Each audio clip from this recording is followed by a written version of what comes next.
Welcome back, my name is LastKnownMeal, and today I'm going to talk about CSGO, yes, Counter-Strike Global Offensive.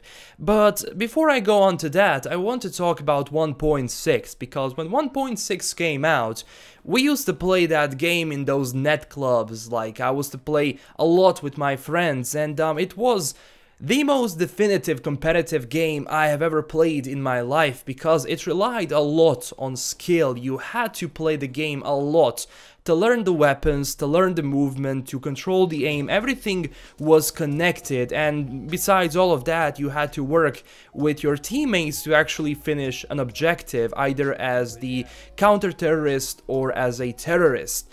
And I played like Condition Zero, I played a Source, but when those came out, people always kinda returned to 1.6, like they didn't play Condition Zero and Source so much. But when CSGO was announced, I was like, okay, they want to modernize Counter-Strike again, let's see how this is going to turn out, and it was a success. CSGO became so popular. I mean, it's not as popular right now as it used to be before, because now you have PUBG and a lot of different games taking over the multiplayer scene, but still, for me, Counter-Strike is the most definitive competitive game I have ever played in my life.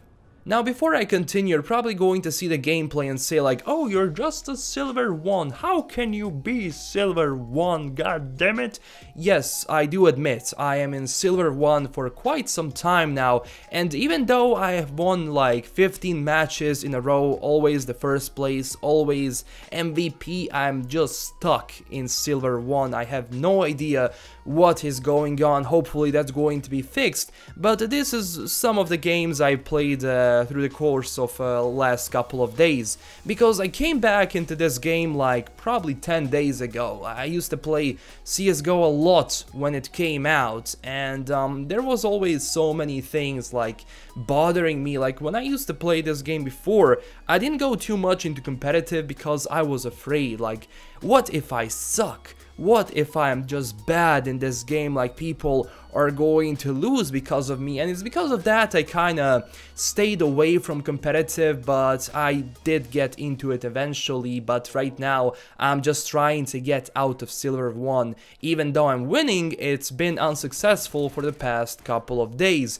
But I do want to talk about my experience playing this game, because even with all the new things they added, like loot boxes, skins for weapons, the gloves, the knives, if you just pass all of that, if you just look at the core gameplay, it's not a bad game. Community, on the other hand, well, it needs some work.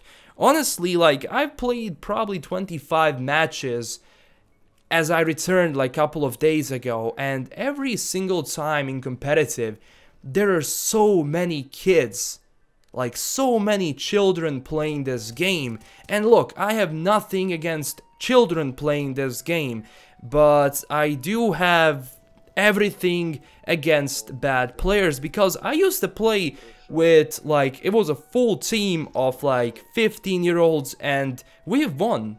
We basically defeated the enemy in like, I think it was like 16-2. And I had no problems. Even though they were young, they actually knew how to play the game. So it's not as much the children as it is with bad players, because you just have to remember, you was a kid yourself. Like, I was a kid when I played this game. So yes, majority of younglings that are playing this game can really ruin your life. Not just them, because Silver 1 is just a hell of its own. Like, it's so bad, because sometimes you're going to get smurfs, basically good players that created new accounts to play with lower ranked players. You can have hackers, but right now Valve is doing something to basically stop smurfing, at least. And when you are at the placement, you have to win 2 matches and then wait for like 24 hours to play again. Hackers, I think I had one match where I had an actual hacker in the game. It was so obvious, he was reported. But besides that, like, people are going to say, oh, he's hacking, but it's just that player could be actually good. I have nothing against good players who are playing against me. Like, if sometimes I lose and I see like, oh my god, these guys are good, well, they're good and I need to get better to actually just defeat them. And to be frank, like, I'm not the best in this game, far from that. I'm still going back into this game, I'm still fixing my aim, I'm fixing my reflexes, because I didn't play this for like 1 or 2 years. And to go back at it, like to see the game change so much, like they changed the maps. I mean, the core map is still there, but they're changing it, and it's a positive thing for Counter-Strike. So, long story short, yes, this game can be so much fun to play, especially if you're playing with your own team. If you have friends, this game can be so much fun, especially if you're working together to achieve a higher rank. It can be so well done. If you play with randoms, it's a very 50-50 thing. You can like get someone really good. It's not just being good as much as it is playing as a team. If you play as a team, honestly, a group of 5 bad players can outwin good players if bad players are working as a team. That means communicating through your microphone, that means sticking to the objective, not rushing, not yelling in the microphone if I'm the last man alive so I can't hear them. I honestly had that. Like, I've lost rounds that I could have won because someone was yelling in my ear all the time and I just didn't hear anything. I didn't hear the footsteps, because footsteps in this game, the sound is so important in this game. Like, to know the position of the enemy in this game is very important, because it can make a difference between losing the round and winning the round. So yes, competitive can be so much fun. It can be frustrating if you're playing with bad teammates who just don't want to work together, who are just in it for, oh, I'm going to kill so many enemies and rush B. It's all playing a certain role. So yes, I will continue playing this game. I will continue to even record this game, because I think after I go out of the Silver 1, I strongly believe this game can actually fill a lot of my time throughout the day, for example, because I always like to play one multiplayer game, because, you know, playing against other people is just a different experience than playing in a single player.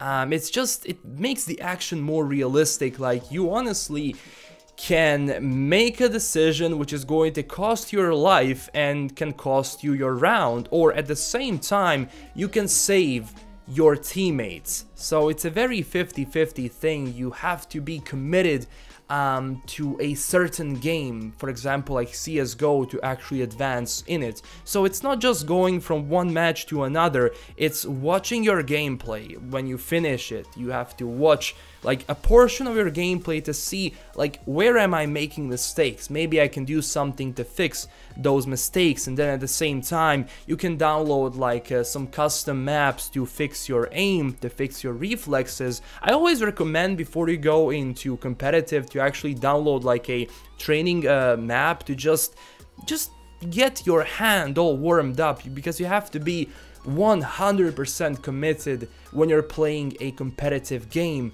to actually win. It's a very strange thing, because if you lose the momentum for like a split second, it can cost you your life, and this game can be so unforgiving. So when you, as I said, pass all the bullshit with skins, like, yes, I've bought skins in the past. Like, is it gambling? Obviously it's gambling, because you press the button and you have a different amount of chances on which thing you're going to win. Does it make any difference? No, it doesn't. It's just a skin. It looks nice. That's about it. If you're good at the game, you're going to be good at this game with every weapon, with every skin, even the classic skin. If you have it, if you know how to play the game, it's going to make no difference if you apply a skin. The only thing is that it looks good. That's about it. There are also other modes in this game like deathmatch and classic, arms race, etc, etc, but I think people generally play this game for the competitive mode rather than anything else. Like, I can play classic, I can play wingman, I can play arms race or deathmatch, but it's probably going to be just a warm-up. I mean, wingman is actually quite fun if you have a friend and you can't play the competitive. You can play wingman, it can be so much fun. There are more condensed maps and you play in like a competitive area, so it can be so much fun. But everything besides competitive and wingman is just to warm up, and that's about it. You do have operations, which can be fun because it gives you different goals and objectives and you get some rewards. Again, they give you more loot boxes, but again, operations can be fun if you're committed to actually finish the operation until the end, because you do get rewards, you do get a medal at the end. Like, the amount of things you finish depends on your final badge. So long story short, like, people will play this game mostly because of competitive, and competitive is, well, the most popular one because you get players who actually want sometimes to play the objective, and you get an achievement when you finish that in a form of rank, or you stay silver 1 for 10 years, but still, the game is fun, and if you just take all of the anger and yelling onto one side, it's still, for me, the most definitive competitive game out there, because it relies so much on skill. Every single portion of this game relies on you being good in different areas. Walking, shooting, knowing when to reload, knowing where to shoot, knowing where to throw bombs. I mean, bombs themselves, the smokes, the flashes, it's just, it plays a pivotal role in every single match. If you know how to throw a smoke grenade or a flash grenade in a good direction, you can potentially win the match. So that is why I love this game so much. And yes, it can be frustrating a lot. I'm not going to deny that. So I'm going to be playing more of this game. Don't forget to tell me down below in the comment section what you think about CSGO. Are you playing CSGO? And don't forget to smash that like and subscribe button. Tell me what do you think about me going into CSGO again. I think it's going to be a fun ride. This is LastKnownMeal signing out, and stay classy everyone. Bye bye.